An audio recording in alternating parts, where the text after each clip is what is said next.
ذوف مثانہ اور ذوف گردہ قوت با میں کمی ہونے کی ایک اہم وجہ بھی ہو سکتی ہے، اور اگر آپ کو ایسی وجہ درپیش ہے، ایسی صورتحال میں آپ ہیں، تو آپ کو کیا کرنا چاہیے، غذا میں کیا تبدیلی کرنی چاہیے، اور آپ کو علاج کیا کرنا چاہیے، میں آج آپ کو اپنی اس ویڈیو میں بتاؤں گا۔ بسم اللہ الرحمن الرحیم۔ السلام علیکم ورحمۃ اللہ وبرکاتہ۔ حکیم محمد احمد فاضل طب الجراحت آپ کی خدمت میں حاضر ہے۔ ذوف مثانہ اور ذوف گردہ دو ایک اہم بیماریاں ہیں جن کو لوگ نظر انداز کر دیتے ہیں، ان کو اتنی اہمیت نہیں دیتے، لیکن یہ قوت با میں کمی ہونے کی اہم ترین وجوہات میں سے شامل ہے۔ ذوف مثانہ، اگر آپ کا مثانہ کمزور ہو چکا ہے، مثانہ آپ کے مثانے کے اعصاب کمزور ہیں، تو آپ آٹومیٹکلی قوت با میں کمی کے مریض ہو جائیں گے۔ اور اگر آپ کا گردہ کمزور ہو چکا ہے، ذوف گردہ میں مبتلا ہے، تو آپ خود بخود ہی قوت با میں کمی کے مریض ہو جائیں گے۔ لوگ کرتے کیا ہیں ان دو صورتوں میں؟ حکیم بھی اکثر یہ غلطی کر جاتے ہیں۔ اگر آپ کو ذوف مثانہ ہے یا ذوف گردہ ہے، تو اس دو صورتوں کا علاج کرنے کی بجائے ڈائریکٹ آپ کو قوت با کی دوائی دے دی جاتی ہے۔ میری حکیم حضرات سے بھی التماس ہے، گزارش ہے، اور مریضوں سے بھی ہے کہ اگر آپ کو ایسی صورت ہے، حکیم سے بھی میں کہوں گا کہ سب سے پہلے ذوف مثانہ اور ذوف گردہ کا علاج کیا جائے۔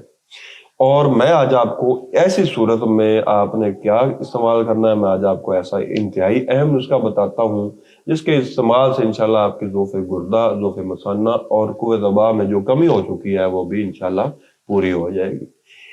تو سب سے پہلے جو لوگ مکمل ویڈیو دیکھنے سے قاصر ہیں، کچھ لوگ ایسے ہوتے ہیں کہ وہ حکیم سے علاج کرانے سے قاصر ہوتے ہیں، ان کی رہنمائی، ان کی مدد کے لیے میری یہ ویڈیو شیئر ضرور کیجیے گا۔ تو نسخہ نوٹ فرما لیں۔ سب سے پہلے آپ نے لینا ہے بیمن سفید 50 گرام، بیمن سرخ 50 گرام، تودری سفید 50 گرام، تودری سرخ 50 گرام، سنگاڑا خشک 50 گرام، اور مصری آپ نے لینی ہے 150 گرام۔ اس کے ساتھ آپ نے شامل کرنا ہے مغز پستہ 50 گرام، مغز اخروٹ 50 گرام، مغز بادام 50 گرام۔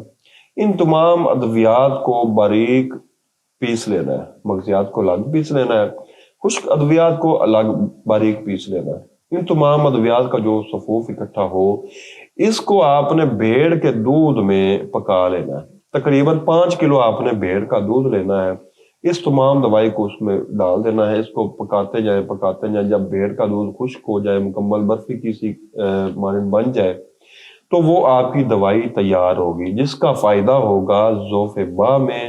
اگر اس کی وجہ ذوف گردہ ہے اور ذوف مثانہ ہے، اگر ایسی وجہ میں بھی وہ قوت با کے لیے آپ کے لیے مفید ہوگا۔ اگر اس کے علاوہ بھی آپ کو قوت با میں کمی ہو چکی ہے، تو یہ برفی آپ کے لیے انتہائی اہمیت کی حامل ہوگی، آپ کو انتہائی فائدہ ہوگا، اور آپ انشاءاللہ مجھے دعائیں دیں گے۔ تو دوسری اس میں جو احتیاط ہے، اگر آپ کو ایسی صورت درپیش ہے، ذوف مثانہ، ذوف گردہ، ایسی صورتوں میں آپ نے انتہائی ٹھنڈی جو چیزیں ہوتی ہیں ان کا استعمال بند کر دینا ہے۔ یہ دونوں چیزوں پر انتہائی جلدی سے اثر انداز ہوتی ہے، مثانہ پر بھی اور گردہ پر بھی۔ اس کے علاوہ آپ نے بادی اور سکیل چیزیں، یعنی کہ جو بوجھ بناتی ہیں، ان چیزوں سے بھی پرہیز کرنا ہے۔ بعض لوگ گھوڑے کی سواری کرتے ہیں یا اونٹ کی سواری کرتے ہیں، جو کثرت سے سواری کرتے ہیں، ان میں بھی گردے کی کمزوری یا گردے کا صحیح طور پر کام سر انجام نہ دینا، ایسی علامات پائی جاتی ہیں۔ تو ایسی چیزوں سے گریز کریں اگر آپ میں یہ مسئلہ آ چکا ہے، یہ اس کا پرہیز ہے۔ تو اللہ تعالیٰ آپ کا حامی و ناصر ہو، دعا میں یاد رکھیے گا۔ السلام علیکم۔